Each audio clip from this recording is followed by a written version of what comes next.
Hello friends, सलाम वालेकुम। कैसे हैं आप सब? एक बार फिर से मैं आप लोगों की अपनी यूट्यूब चैनल पीसीबीएम में दासफर में स्वागत करता हूं। इस वीडियो में हम लोग बहुत ही इंपॉर्टेंट चैप्टर केमिस्ट्री का करने वाले 10th क्लास का केमिकल रिएक्शंस एंड इक्वेशंस, जो एक बहुत ही इंपॉर्टेंट चैप्टर है आपके बेसिक के लिए और इम्पॉर्टेंट है बहुत ज़्यादा। तो चलिए स्टार्ट करते हैं। और स्टार्ट करने से पहले मैं बता दूं, जो लाइट चैप्टर हम लोग कर रहे थे फिज़िक्स का, उसके ऑलरेडी 2 लेक्चर मैंने अपलोड कर दिए और तीसरा लेक्चर भी मैं जल्दी अपलोड कर दूंगा। तो फिलहाल हम लोग यहाँ से केमिस्ट्री कंप्लीट करने की कोशिश करते हैं और स्टार्ट करते हैं आज हम इम्पॉर्टेंट चैप्टर को। देखिए, हमारा जो पहला इंट्रोडक्शन है इसमें केमिकल रिएक्शंस एंड इक्वेशंस में, एक बहुत इंपॉर्टेंट चैप्टर इस लिहाज से है। इसमें हम लोगों को बहुत ही नई चीज़ें सीखने को मिलेंगी। जैसे कि पहले हम लोगों को एक चीज़ हमें पता होनी चाहिए कि फिजिकल चेंज और केमिकल चेंज हमें पहले पता है। फिजिकल चेंज जो होती है वो सिंपली आपने 8th 6th क्लास में या 7th क्लास में, इन क्लासेस लोअर क्लासेस में पढ़ा होगा कि फिजिकल चेंज वो चेंज होती है जिसमें फिजिकल प्रॉपर्टीज सब्सटेंस की चेंज होती है, बट नया सब्सटेंस फॉर्म नहीं होता है।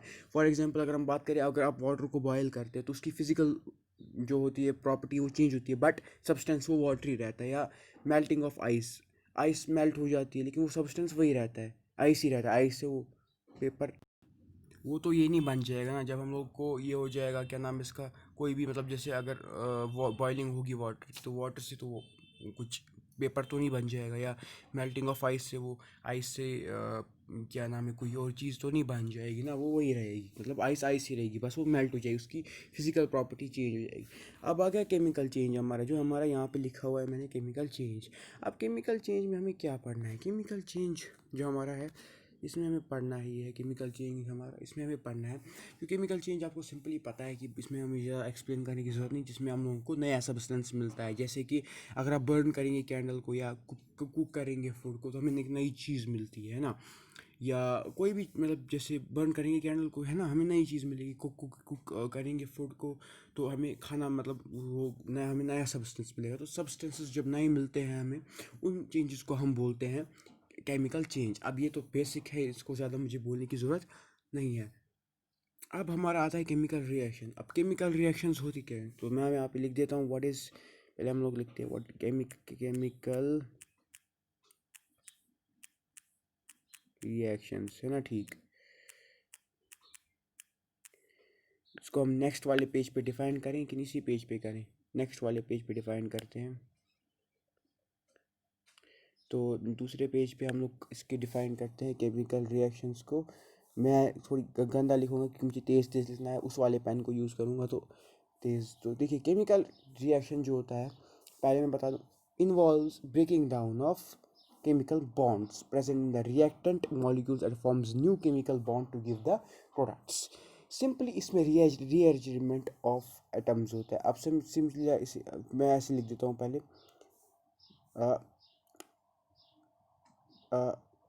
केमिकल रिएक्शन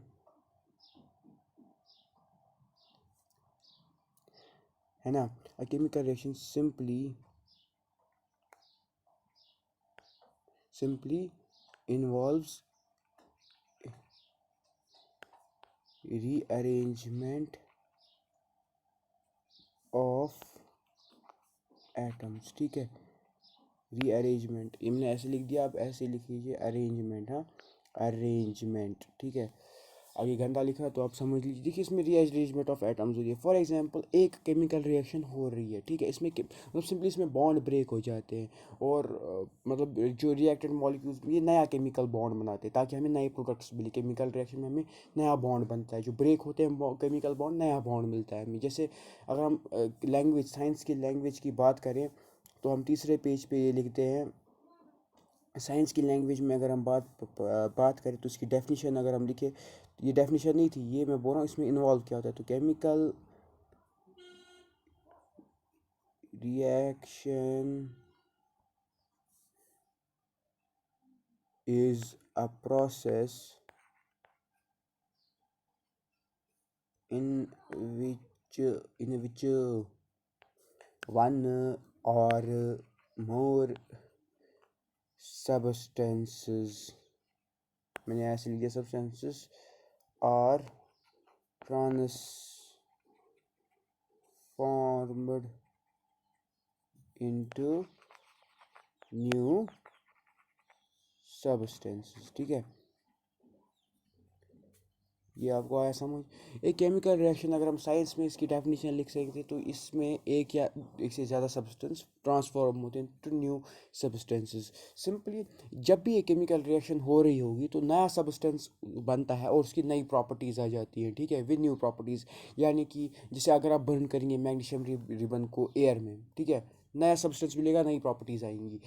तब तो अगर हम लोग एक बात करें जो अब यहाँ पे अगर हम चौथे पेज पे जाते हैं, पेज 4 पे जाते हैं, तो यहाँ पे हम पेज 4 पे लिखते हैं, ये पॉइंट बहुत इंपॉर्टेंट है, नोट कर लीजिए कि द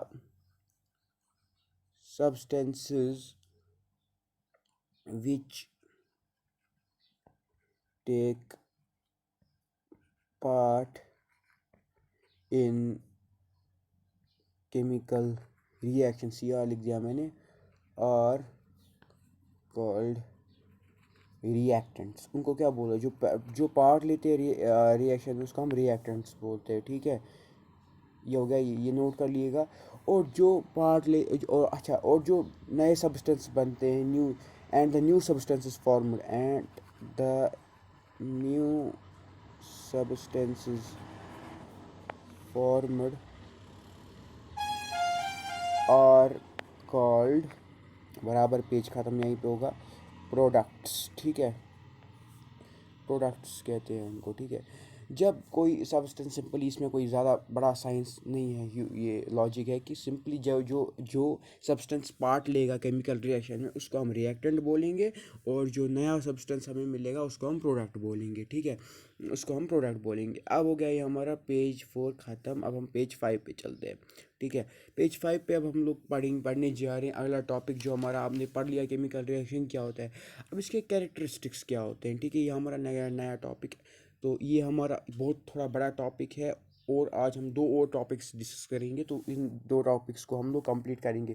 तो जो हमारा नया टॉपिक है, दैट आर कैरेक्टरिस्टिक्स। इसके क्या कैरेक्टरिस्टिक्स है? Characteristics of chemical reactions. ठीक है, ये कैरेक्टरिस्टिक्स अब बताएंगे। अब भाई लोग बताइए, केमिकल रिएक्शंस की कैरेक्टरिस्टिक्स क्या होती हैं। देखिए, कैरेक्टरिस्टिक्स होती हैं इसकी, when a chemical reactions take place some changes are observed. कुछ चेंजेस होती हैं, कुछ ऐसी चेंज होती है जिसको हम नोटिस कर सकते हैं। पहली जो चेंज होती है, that is formation of precipitate. Formation of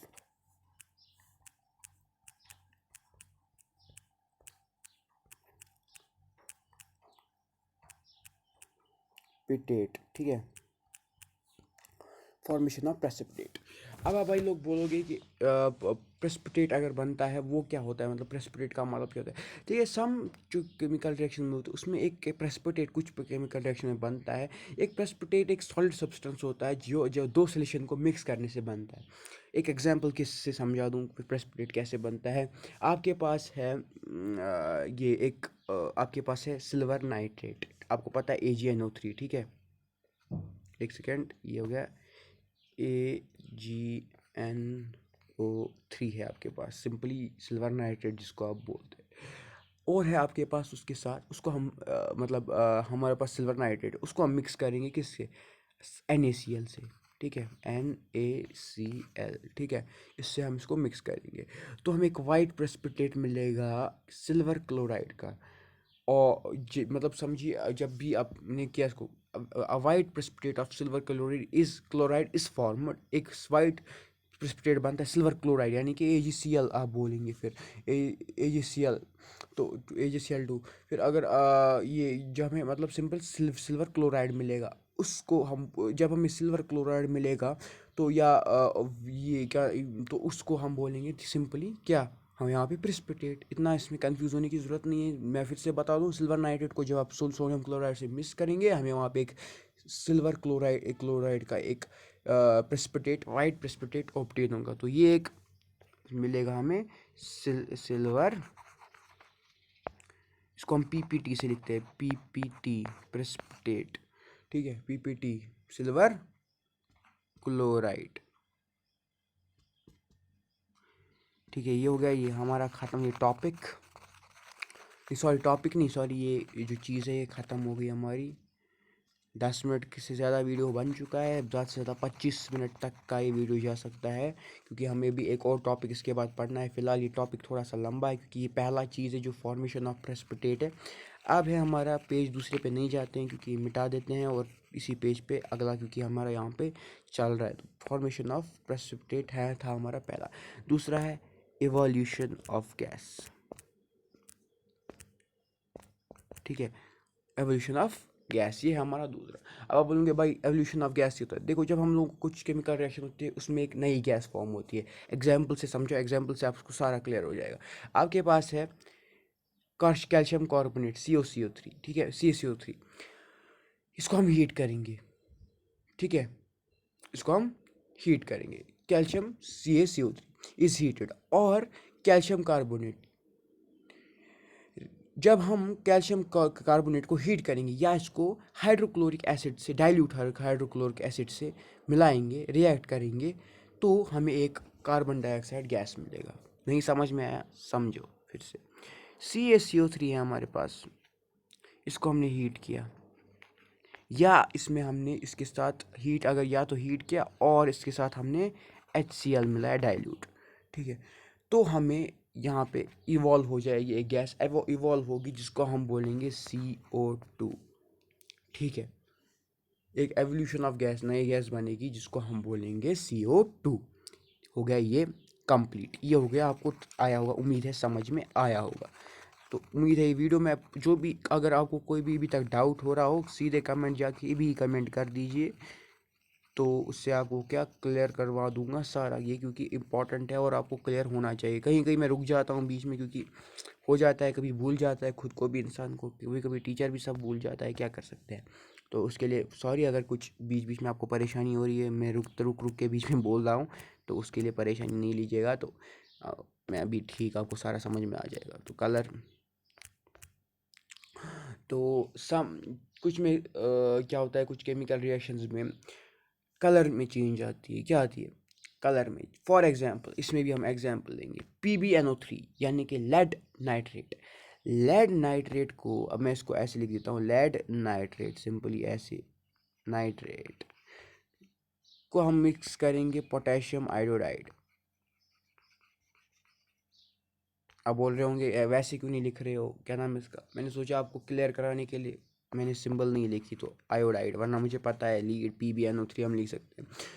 तो जब भी हम इन दोनों को मिक्स करेंगे, सॉरी, जब भी लीड नाइट्रेट और पोटेशियम सॉल्यूशंस जो होते हैं, ये होते हैं क्या, कलरलेस होते हैं, दोनों के दोनों कलरलेस और कलरलेस। ठीक है, बट जब हम इनको मिक्स करते हैं हमें एक प्रेसिपिटेट मिलता है, जो मैंने आपको भी समझाया, प्रेसिपिटेट मिलता है लीड आयोडाइड का।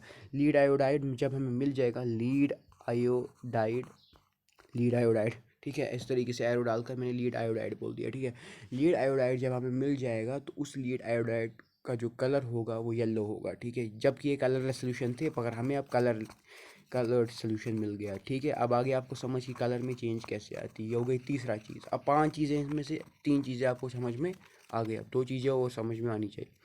2 चीज़ें जो आपको समझ में आनी चाहिए वो अब है change in state and change in temperature. पहले हम बात करते हैं चेंज इन स्टेट की। चेंज इन स्टेट, देखो आप बोलोगे भाई देखो, अब जब भी ये, सॉरी यहाँ पे गैप छोड़ना भूल गया। हाँ, तो change in state, some chemical reactions are accompanied by change in state, यानी कि किसी में चेंज हो जाती है स्टेट ही। फॉर एग्जांपल, इसमें भी एग्जांपल लीजिए, पेट्रोल है आपके पास जो एक लिक्विड है, जब ये बर्न, फॉर एग्जांपल जब पेट्रोल होता है, जब ये जो एक लिक्विड है ना, आप जब आप इसको सॉलिड फॉर्म में तो नहीं ना डालते हो लिक्विड, जब इसको आप बर्न करोगे, it burns to form water vapour and carbon dioxide which are gases. जब बर्न होता है it forms water vapour and carbon dioxide which are gases, होगी लिक्विड से गैसेस में चेंज। ठीक है, ये हो गया चेंज इन स्टेट। समझ में आ गया? अगर समझ में नहीं आया तो वापस देख लीजिए। सिंपल ही ना, पेट्रोल था लिक्विड, उसको जब बर्न हो गया तो उसके बाद क्या हो गया, वाटर वेपर और burns to form water vapour and carbon dioxide, जो कि गैस है सिंपली, आपको तो गैस ही है ना, आपको पता ही होगा, सिंपल सी बात है। चेंज इन टेम्परेचर, ठीक है, टेम्परेचर में चेंज आ सकती है। Some chemical reactions are accompanied by change in temperature, कुछ किसी में चेंज मतलब सिंपली किसी में चेंज होती है, या तो ज़्यादा टेम्परेचर हो जाता है या तो कम टेम्परेचर हो जाता है। जब आपने देखा होगा कभी गर्म हो जाता है कभी कम हो जाता है, ठीक है, ठंडा। अब इन इसके भी दो टाइप्स हैं, इन रिएक्शंस में दो टाइप्स होते हैं, दो रिएक्शन, इनको हम दो रिएक्शंस में क्लासिफाई करते हैं, टू रिएक्शंस। तो ये मेरे हिसाब से नेक्स्ट पेज पे हम लिख लेते हैं, पेज 6 पे चलते हैं हम। तो देखो इसके दो टाइप्स हैं इन राइज और फॉल ऑफ टेम्परेचर के। सच रिएक्शंस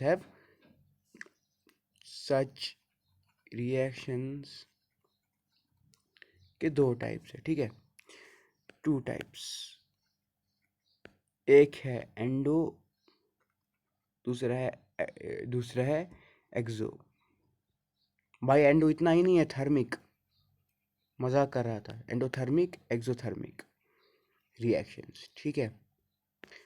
बोलोगे आप एक्सोथर्मिक और एंडोथर्मिक क्या होता है? भाई सिंपल है, ये आप लिख लो क्योंकि डेफिनेशन लिखने में टाइम है। चलो मैं डेफिनेशन दिखा देता हूँ नेक्स्ट पेज पे, आपको ऐसे फिर समझ ना आए तो मैं नेक्स्ट पेज पे डेफिनेशन दिखा देता हूँ एक्सोथर्मिक की और एंडोथर्मिक की।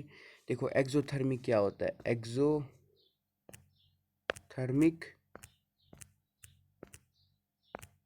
And endothermic,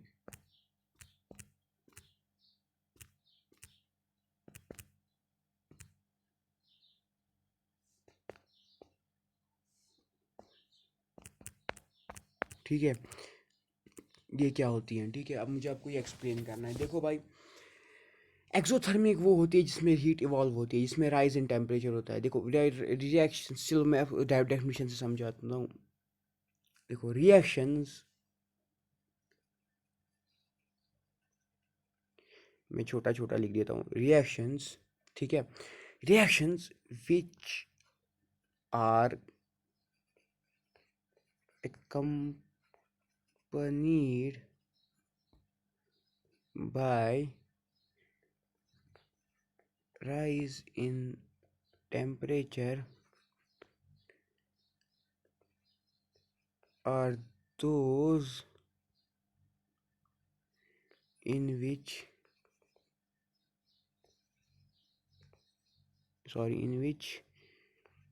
heat is evolved।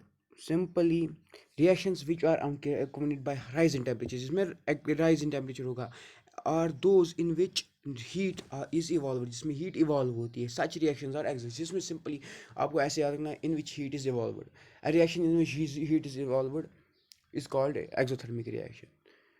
और जिसमें reaction which are accompanied by fall in temperature, same ये लिखना है। अब ये होगी एक्सोथर्मिक की। अब एंडोथर्मिक में क्या करोगे, reactions which are accompanied by fall in temperature, तो यहाँ पे मैं ब्लेड मिटा देता हूँ,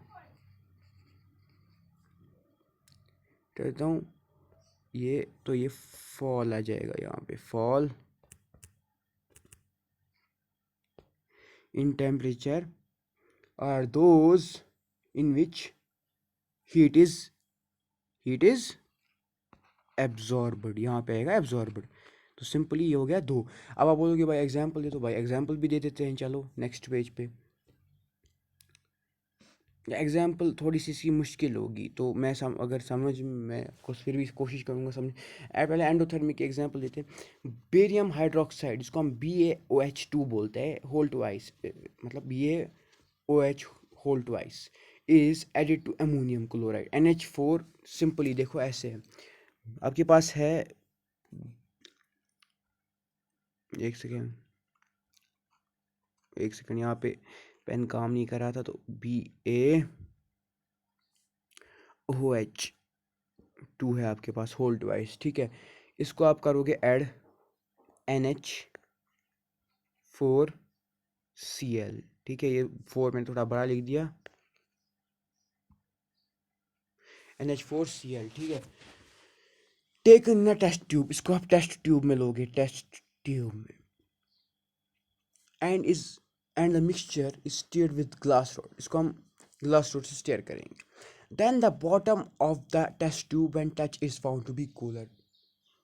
जब हम इसको टेस्ट ट्यूब को टच करेंगे नीचे से तो वो कूलर होगा, इसी को हम बोलेंगे एंडोथर्मिक रिएक्शन। इसमें जो है टेम्परेचर हो जाता है कम हो जाता है, ठीक है, एब्जॉर्ब हो जाती है हीट और टेम्परेचर कम हो जाता है, सिंपली हो गया ये क्या नाम है इसका, एंडोथर्मिक। अब हो गया एक्सोथर्मिक। सिंपली आपके पास एक सिंपली आप ले लो एक लाइम पीसेस ले लो आप, क्विक लाइम तो पता ही होगा आपको, क्विक लाइम के पीसेस ले लो। जब उसको आप वाटर के साथ रिएक्ट करो तो इसको आप फाउंड करोगे कि ये एक बहुत वार्म हो जाएगा। जब आप लाइम के पीसेस को रिएक्ट करोगे वाटर से तो उसको बीकर या फ्लास्क में जिसमें भी करोगे आप उसको आप वार्म नीचे से पाओगे, ठीक है, या आप उसको आप वार्म पाओगे, ठीक है। सिंपली ये हो गया आप आपका आज ये हो गया कंप्लीट आपके एंडोथर्मिक। अब आपका ये कैरेक्टरिस्टिक्स ऑल कंप्लीट हो चुके हैं। अब आज का हमारा इंपॉर्टेंट लास्ट का टॉपिक जो हम थोड़ा सा डिस्कस करेंगे डिटेल में भी, इसको कल डिस्कस करेंगे या नेक्स्ट लेक्चर में डिस्कस करेंगे, that is chemical equations. Chemical equations के बारे में देखो भाई, केमिकल इक्वेशंस दो तरीके के होते हैं, ठीक है। पहला होता है वर्ड इक्वेशन, दूसरा होता है सिंबल इक्वेशन, ठीक है। देखो वर्ड और सिंबल इक्वेशंस होते हैं, ठीक है, राइट। वर्ड वर्ड इक्वेशंस आपको ये इसमें कोई फ़र्क खास है ही नहीं, मैं आपको बता दूँ, सिंबल वर्ड और सिंबल इक्वेशंस, ठीक है। ई क्यू लिख देता हूँ, ई क्यू, ई क्यू, ठीक है। देखो मैं बताता हूँ कैसे। आपके पास है एम जी, हमने बहुत बारी रिएक्शन लिखी, M G plus O two is equal to में एम मतलब इज इक्वल टू में देंगे हमें एम जी ओ। अब आप बोलोगे भाई हम लोगों ने पिछले साल पढ़ा है एम, जब भी हमने पढ़ा है वो रूल पढ़ा है हमने कि अगर आपको आपके पास जो एटम्स होंगे जब आप रिएक्ट करोगे तो वो चेंज नहीं होंगे, number of atoms will be same, है ना। ये आपने पढ़ा है। तो इस अब आप बोलोगे यहाँ पे तो एम जी का एक एटम है और ओ टू के दो एटम्स, तो जब हम इक्वल टू में एम जी ओ लिख रहे हैं तो वहाँ पे तो एक ही एटम ओ का मिल रहा है ना। आप ये बोलोगे। देखो भाई, देखो भाई इसमें क्या होता है, इसमें एक कंसेप्ट होता है जो हम लोग इसमें जब डिटेल में पढ़ेंगे तो मैं आपको बता दूँ, फिलहाल आप याद रखें एम जी ओ। जो आप उसको भूल जाइए, जो आप उस क्या नाम है इसका, ये मास का जो वो है, क्या नाम है इसका, उसको बोलते हैं वो जो रूल है मास का, उसको भूल जाए कि मास जब हम लोग को एटॉमिक जब हमारे पास जितना होता है वो conservation, law of conservation of mass, उसको भूल जाइए आप फिलहाल के लिए, मतलब भूल जाइए मतलब ये वो ठीक है, वो मैं आपको समझा दूंगा, वो ठीक है, ये उसमें कर रहा है मतलब ये उसको कर रहा है, मतलब ये इसमें वैसा कुछ नहीं है कि इसमें ज़्यादा आइटम्स मिल रहे हैं, ठीक है। अब आप बोलोगे कैसे, तो वो आपको अगले वीडियो में मैं समझा दूंगा, पार्ट 2 जब मैं इसका लाऊंगा। फिलहाल आज हमें वर्ड इक्वेशंस और सिंबल इक्वेशंस को मैं बताऊंगा सिर्फ है क्या है, फिर इसी के साथ हम इस वीडियो को एंड करेंगे। तो हम नेक्स्ट पेज पे चलते हैं, नेक्स्ट पेज पे चल के देखते हैं क्या होता है। देखो वो पहले हम सिंबल इक्वेशंस की बात, ये सॉरी वर्ड इक्वेशंस की बात करते हैं। वर्ड इक्वेशंस होते हैं जैसे आपने लिखा मैग्नीशियम प्लस ऑक्सीजन, फिर आप लिखते हो ऐसे एरो डाल के कि ये देता है हमें मैग्नीशियम ऑक्साइड, है ना। मैंने गंदा लिखा है लेकिन आप समझ रहे होगी क्योंकि मैं बोल रहा हूँ आपको साथ साथ में, तो समझ लीजिए हमें मैग्नीशियम ऑक्साइड देता है। अगर आप इसको इस तरीके से लिखेंगे M G plus O two देता है हमें M G O equals to, नहीं यहाँ पे ये लगाना है, मैंने गलती इक्वल्स टू लिख दिया, ये एरो, तो एम जी ओ। देखिए ये है हमारे पास वर्ड इक्वेशन, क्यों, क्योंकि हम इसको लिख रहे हैं कि ये है हमारे पास सिंबल, ये वाली। क्यों, क्योंकि इसमें हम लोग पूरा का पूरा यूज़ कर रहे हैं, मैग्नीशियम लिख रहे हैं, इसमें हम सिर्फ सिंबल यूज़ कर रहे हैं, सिंबली जिसमें हम सिंबल यूज़ करेंगे उसमें सिंबल इक्वेशन, और जिसमें हम पूरा लिखना है आपको उसको हम वर्ड इक्वेशन बोलेंगे, सिंपल यही इसमें डिफरेंस है। अब आप बोलोगे जो मैं आपको डाउट रह गया होगा M G plus O two M G O कहाँ से आ गया, तो अगर आपको वो बात आपको जानना है तो वो इंशाल्लाह हमारे अगले जो लेक्चर होगा जिसमें हम केमिकल इक्वेशंस पढ़ने वाले हैं उसमें हम लोग आपको ये बता देंगे। फिलहाल हम उसके बाद हम लोग को बैलेंस्ड अनबैलेंस्ड इक्वेशंस में आपको समझ में आएगा कि ये है क्या। तो फिलहाल के लिए आज के लिए बस इतना ही। तो अगर बहुत मेहनत लगी है आज की वीडियो को भी बनाने में, लगभग 24 मिनट मुझे लगता है बीत चुके हैं, बिल्कुल 25 मिनट मैंने आपसे कहा था कि लगेंगे इस वीडियो को, तो उम्मीद है बहुत मेहनत लगी। एक लाइक कीजिए इस वीडियो को, चैनल को सब्सक्राइब नहीं किया तो चैनल को भी सब्सक्राइब करके बेल आइकन को भी दबाइएगा। तो मेहनत लगी है इस वीडियो को बनाने की, इसको वीडियो को ज़्यादा से ज़्यादा शेयर कीजिए और मेरी मेहनत तक रंग लाइए। और आनी चाहिए, और 25 मिनट का इस वीडियो में मैंने बहुत मेहनत की है। तो चलिए मिलते हैं अगली वीडियो में, और जो लाइट के लेक्चर्स हैं वो कंटिन्यू रहेंगे, उनमें कोई चेंज नहीं होगी, और ये भी हम लोग लाते रहेंगे। तो चलिए मिलते हैं अगली वीडियो में, तब तक के लिए खुदा हाफिज़।